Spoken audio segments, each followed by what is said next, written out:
Izin memperkenalkan diri, saya Rema Alisa dengan NPM 24783129. Saya akan menjelaskan hak dan kewajiban pembayaran pajak.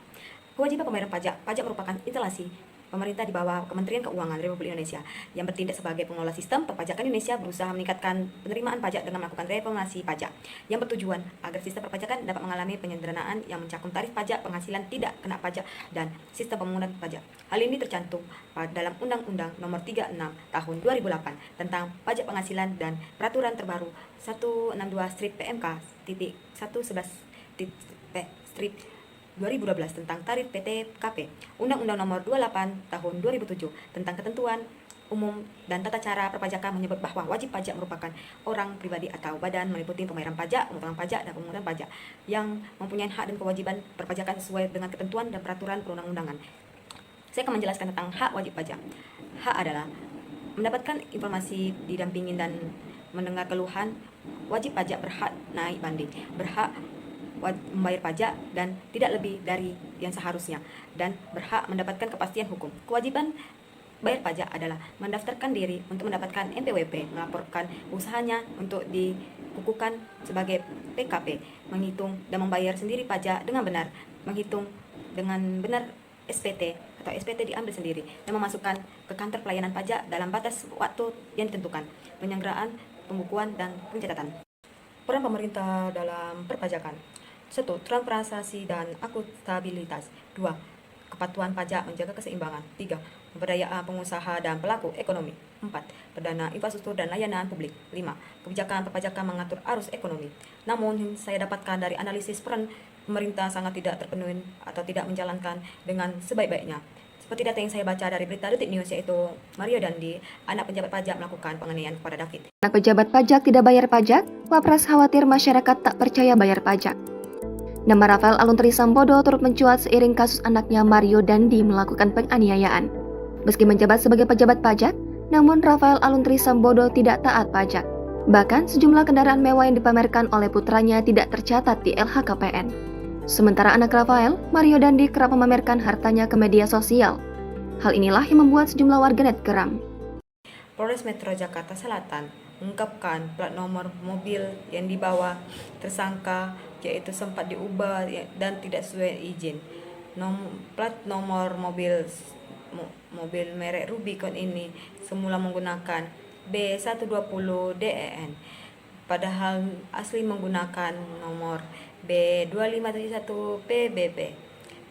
Polisi kemudian mendalami bukti pajak kendaraan mobil yang ternyata bukan kepemilikan atas nama Dandi kepada instalasi-instalasi terkait, membuat warga menjadi geram dan malas membayar pajak. Menteri Keuangan yaitu Sri Mulyani Indrawati, kutipan data secara umum, uang pajak dimanfaatkan untuk membangun jalan, infrastruktur lainnya, dan 20% dari APBN. Dan Kementerian Uang juga melontarkan bahwa uang pendidikan 20%.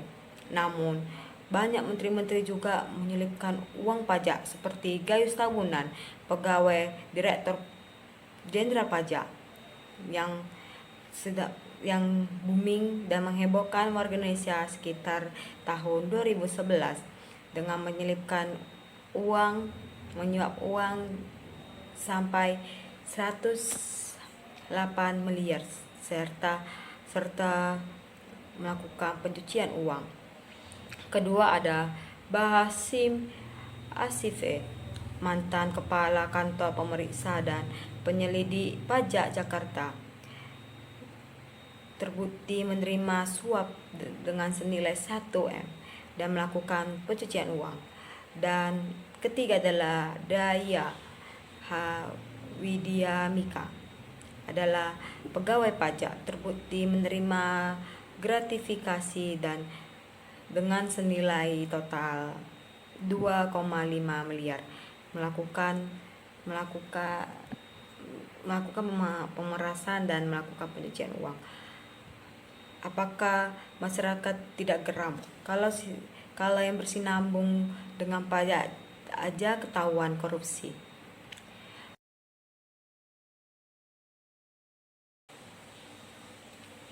Pertama, fasilitas umum menjadi terkendala. Fasilitas umum seperti pelabuhan, bandara, jembatan, perbaikan jalan, dan lainnya itu jadi terrealisasi dengan baik karena adanya aliran pajak yang baik untuk mendanai semua biayaan yang keluar untuk keperluan fasilitas umum tersebut. Utang negara bertambah, salah satu sumber dana dari berbagai kegiatan layanan yang dilakukan oleh pemerintah negara Indonesia terhadap masyarakat ialah dari pajak. Sama poin-poin sebelumnya, jika banyak orang yang tak membayar pajak sebagaimana mestinya, tentunya berbagai pelayanan umum jadi dari pemerintah menjadi telah terhambat. Subsidi dari pemerintah berkurang.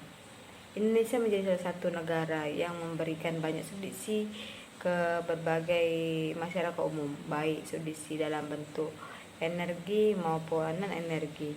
Sebagai contoh yaitu dengan bantuan gas LPG, listrik, dan berbagai macam bantuan lainnya. Bantuan tersebut tentu bisa terrealisasi dengan baik jika rakyat juga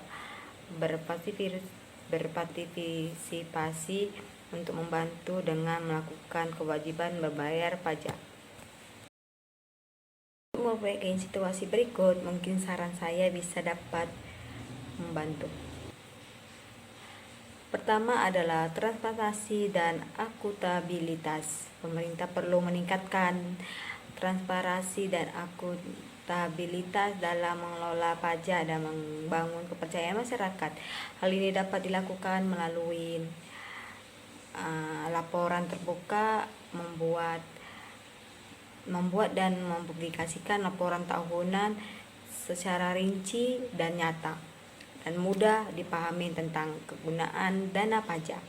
Plafon digital, pengembangan plafon digital dan yang kemungkinan masyarakat melihat kegunaan dana pajak secara real time, termasuk peta interaktif proyek yang dibiayai pajak.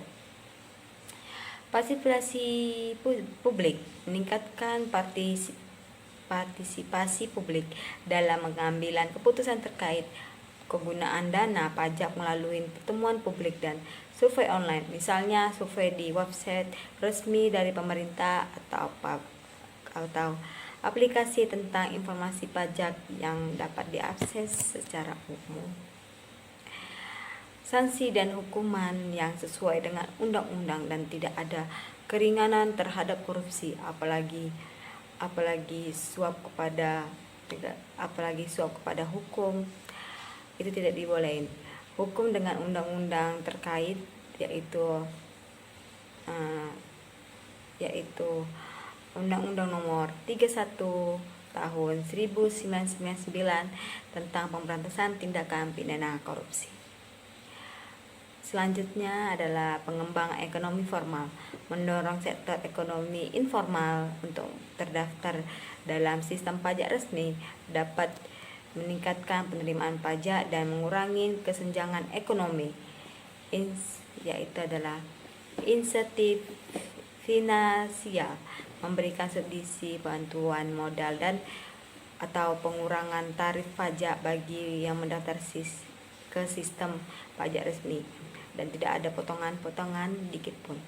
Dan selanjutnya adalah deregulasi, permudahkan regulasi dan administrasi dengan mengurangi persyaratan dan menggunakan teknologi digital.